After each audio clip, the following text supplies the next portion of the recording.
Welcome to SciTech Culture with Steve Kern and Ben Warner, where we examine science, technology and culture in the 21st century.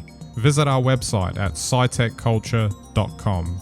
So I don't know, it might seem like we might not need to do this anymore, Steve. Like I was just reviewing this video that one of these YouTubers did where he tested an AI bot and to create fake versions of himself, and it turned out it did a really good job of it. Who would have thought, and it's like, okay, well, if it gets to that point, why do we need to do this anymore? How many episodes have we done? And we could just feed it into the chat bot and it could just spit out brand new episodes, mix and matching, finding bits and pieces. And what would be even funnier is if we tried this and, there would just be, the sort of like the mistakes that it's known to make. It's all going along really well until some random sentence comes out that, that doesn't fit. But it's interesting, isn't it? It's very interesting, and you're absolutely right. I forget how much content we've produced or how many episodes across Fist Chat and SciTech Culture, but you're absolutely right. Transcript into the generator, get a better looking avatar, funnier maybe, and away you go. Mix and match, bring back the greatest hits, star content that scored better than others, and away you go.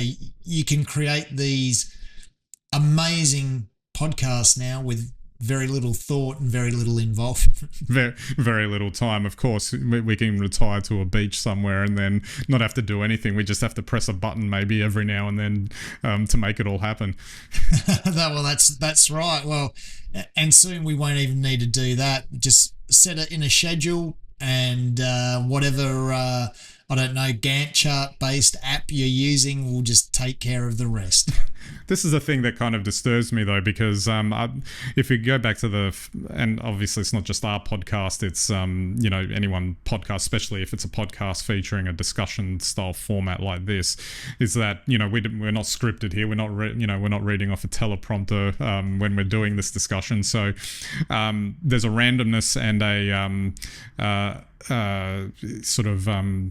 where we get inspired to talk about different things. Obviously, we know what we're going to talk about before we start the episode, but that doesn't necessarily mean we know exactly how the conversation goes throughout the episode, or what turns or whatever it takes. Obviously, we've known each other long enough to establish a dialogue that goes on for that. But it's that randomness and new injections of new information or whatever. And maybe the AI will get to this point, obviously, but it's would potentially only be regurgitating old material, potentially in a new format, even though it might slick it up and make us look better and do all of that sort of thing. But it's that this is the concern. Obviously, it can apply to so many things, but if we're looking at the podcasting side of things, it's like you don't want to lose that kind of random element that as a human you can inject into the discourse as it's going along, as opposed to random generated elements of old material. Well, it's interesting because this is a philosophical question then. We've seen reruns for years, but if AI is a rehash, then technically that's new content, even if it comes from content that already exists.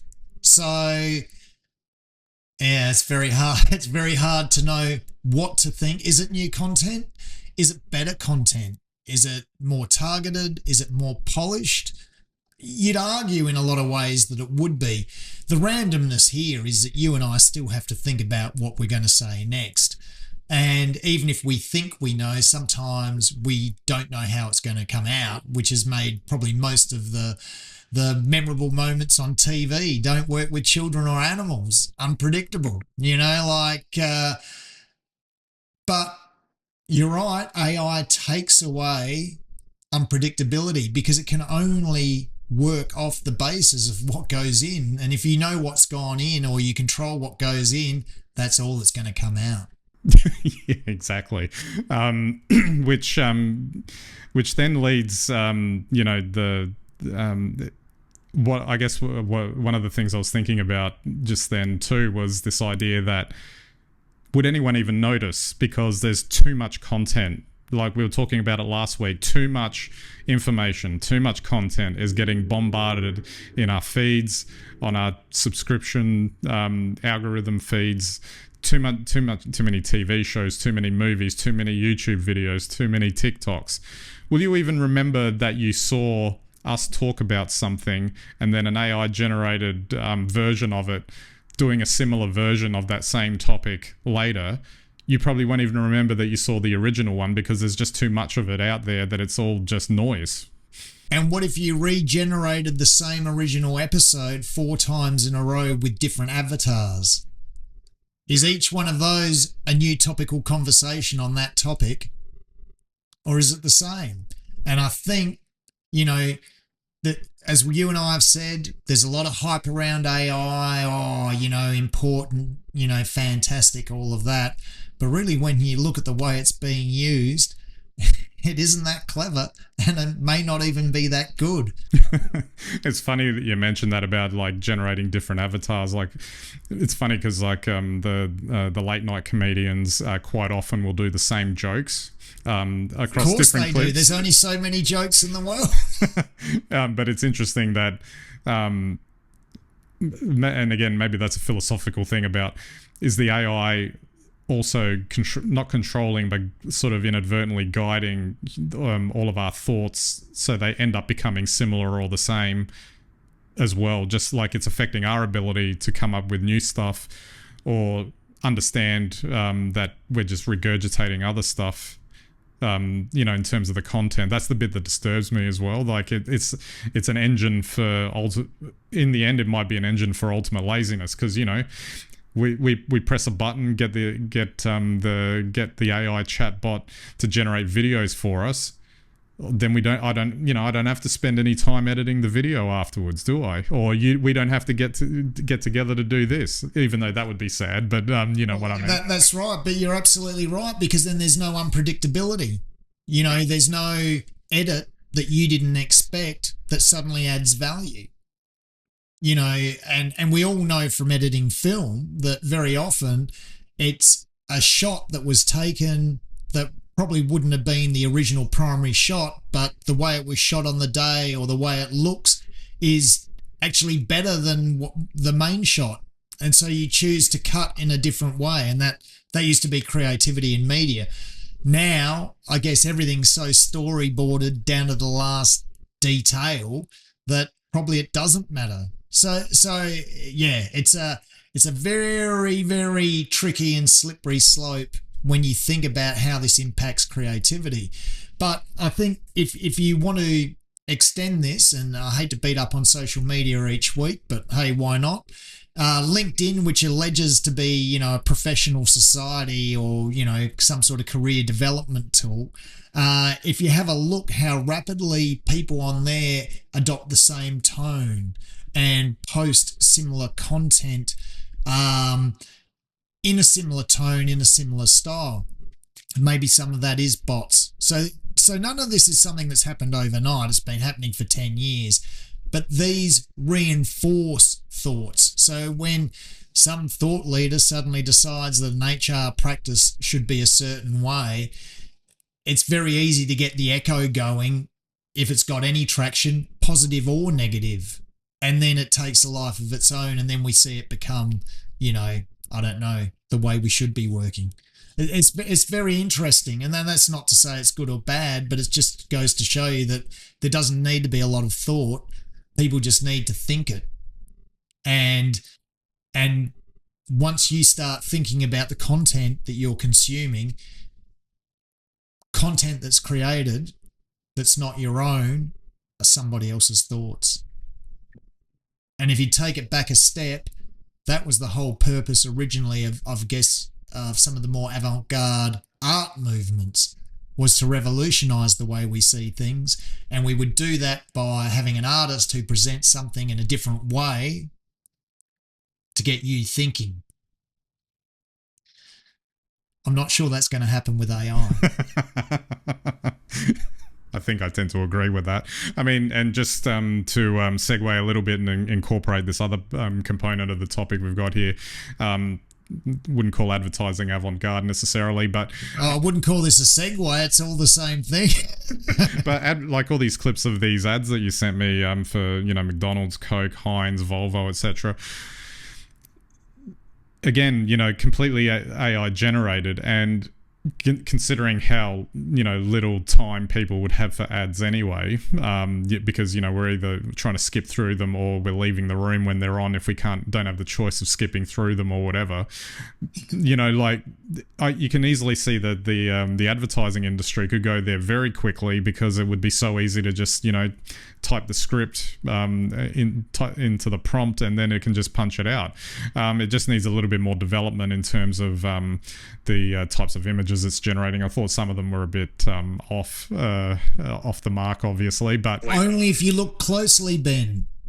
Like you say, if you're doing something else or you're half switched off, would you notice?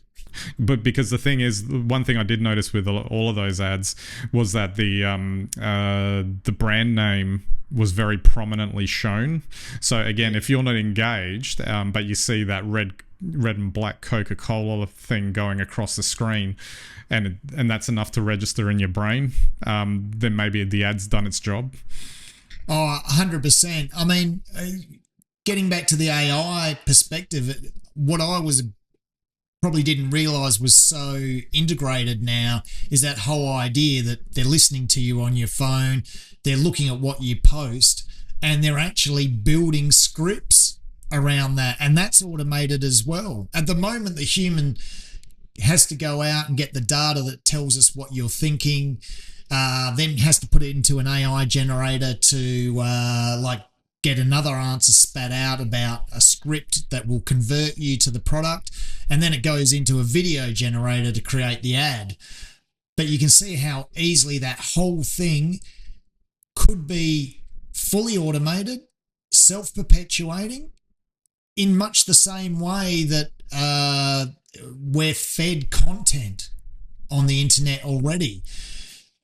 That's disturbing, because that then is completely mindless, and no matter what anyone tries to tell you, there's a complete absence of creativity in that process as well, and yet it's feeding and getting you to think a certain way.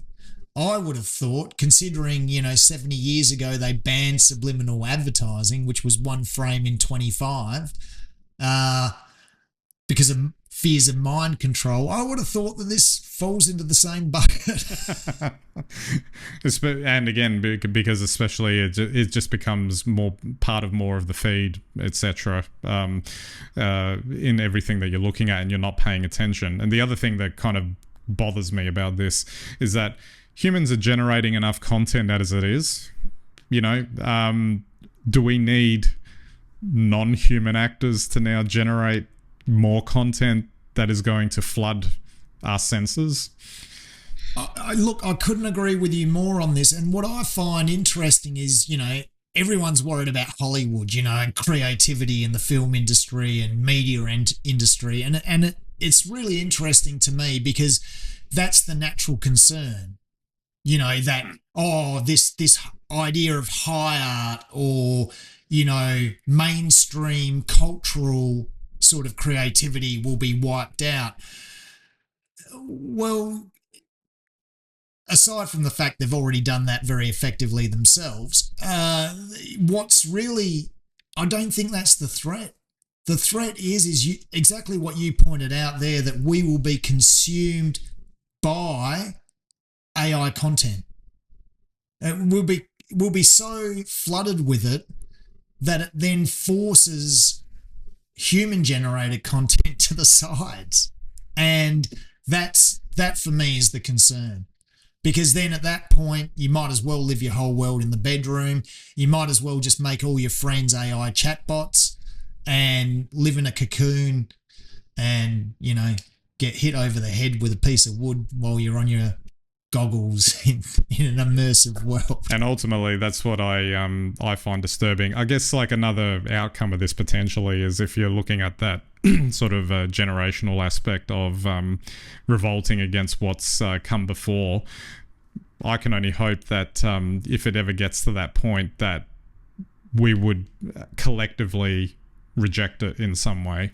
I don't know what that mechanism looks like, whether it's just everyone throws their phones away or knows to put their phone down after normal usage. I don't know who uses their phone for 8 hours a day, but apparently there's plenty of you out there. I can't get past an hour and a half or 2 at most on most days. Without those 8-hour people, Ben, I wouldn't have a phone that can go 3 days without charging. Exactly. And that's the thing, like, maybe there will come a time where, collectively we just say enough is enough. You'd think so, and you're right. At some stage there will be a backlash, and instead of it looking something like Terminator, I think it'll be an artistic backlash. But, will it be like artisanal coffee and vegan farmhouse foods at stalls in a car park? Yeah, probably will, because I think we'll reinvent human creativity, but as a niche specialty. I think culturally, though, I think AI will win the war. Well, on that note, we might wrap it up there. I'm not sure how that's going to look, but at the very least, I can promise you we'll still be punching out some episodes the old-fashioned way in the meantime. Until my avatar looks better than me anyway. Exactly. I was thinking of, putting digital plastic surgery or something, I guess would be the way to put it. Absolutely. Alrighty, so that's it for this week's episode. We'll catch you next time.